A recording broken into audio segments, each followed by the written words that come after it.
Back to what Robert is saying, knowledge is very valuable if applied properly. I think that a lot of people are too consumed on getting a lot of information and they don't put it into action.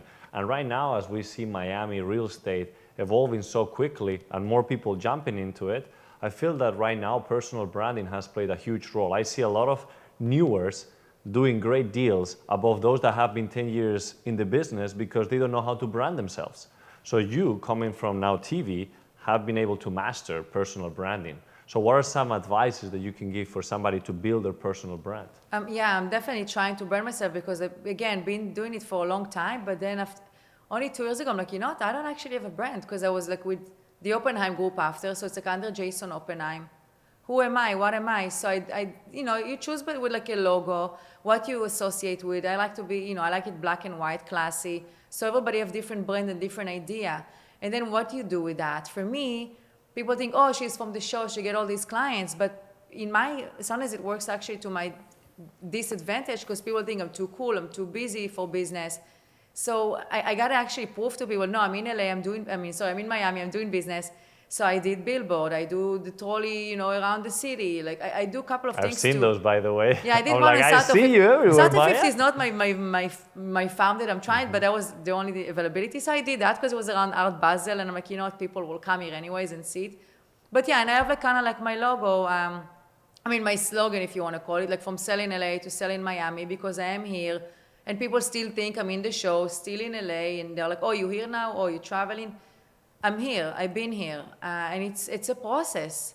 So I choose like a specific logo, kind of like what associate with me, simple, classy, nothing too crazy. Maybe for someone the logo will be blue and yellow, like. Mm-hmm. So how important would you say social media has been versus traditional marketing? I think it's important and it's free.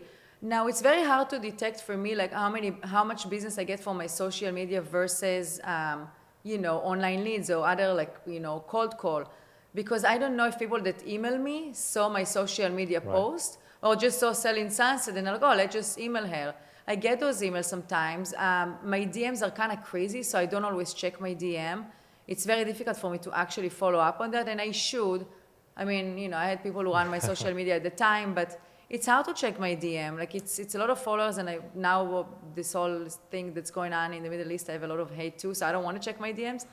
But I think it's important. I get a lot of that hate, death threats, and there you all. go. Oh, it's bad. Yeah, it's bad. But switching to... That's a good, but okay, I want to bridge on that because it's really interesting. Oh, let's get into politics, no, baby. Not so much politics. Let's get into it. That was the debate, I'm kidding. Let's not talk about that. No debates here. I just want to really touch base on haters, right? Because you've been on TV, I'm sure you've also handled a lot of those haters. Same thing on social media. Now with what's going on around the world, a lot of eyes on you as well. So how do you handle haters? It's very difficult, right? Because people will hate no matter what. People will always say something. Even if you're the perfect person on TV, they will always have something to say. I got a little bit of hate from Selling Sunset. My thing was like, oh, she's an instigator. She's like saying things and she ran off to Miami. But people need to understand, yes, it's a TV show. If we don't say something, if we don't ask the question, we're not going to be part of it. So you have to make it spicy. Exactly. That's what and sells. I was like the calm one, right? Some of my other cast members, they got a lot of hate. To your point, death threats, and I'm like, wow, people, like, take it easy. It's only a TV show. Even with politics, take it easy. Like, I'm allowed to have my own opinion. Relax. It's hard. I try to not pay attention to the hate. It's hard sometimes, I'm not going to lie, because I like to prove a point. So, but I don't want to argue with people because it is a waste of energy, and I rather focus my energy somewhere else, like generating business. Yeah. And to your point, social media is important. It's good to have good content, good quality videos. You want to present yourself very nice. Now, with real estate and me, it's tough because if I'm only going to post real estate, I'm going to get like less engagement. So I mix it up because I have a different audience too from Selling Sunset.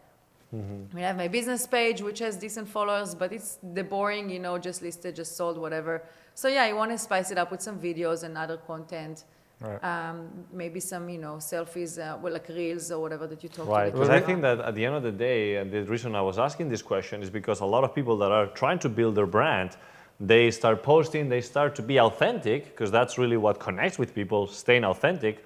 But being authentic sometimes doesn't come across as everybody wants to see, and you start getting those hate comments. You start getting But it's those, also a double-edged sword, because if Right. you are too much of yourself, then people start hating that. And if you try to pretend someone you're not, then you're not being who you want to be. So social media, for me at least, has always been a double-edged sword. There's a lot of Right. hate, there's a lot of love. You just have to have really thick skin. That's why I exactly. tell But people, how do you get thick skin? That's the I just question. don't give a shit. Yeah, but I that's just- you I because just- you have a mohawk, it is a what big beard. I And, mean, people talk so much crap about my home mohawk at this point. I'm like, all right, I'm gonna Really? make. Why people care? Like, Like what? they have nothing better to do. They're bored at home. God bless them. So all my haters, I love you. Keep talking shit. Honestly, It's like I tell fun. you what, I got a lot of hate because of the politics that's going around. But that said, the haters in the comments actually boost the algorithm too. Oh my God, so much. At some point, It's I was like crazy. replying So I to gotta someone give like, my "Thank you for future boosting." kid a mohawk too then. Thank you for boosting my algorithm. I'm like, Right. I got more views. It's funny because you said something that actually has been a game changer for so many people. I saw another person that was going viral on social media,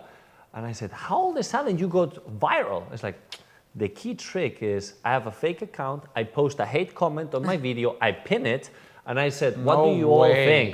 And then everybody starts battling against each other. There And you go. what happens with the algorithm is that when people are starting to read comments, the video is still playing on the background.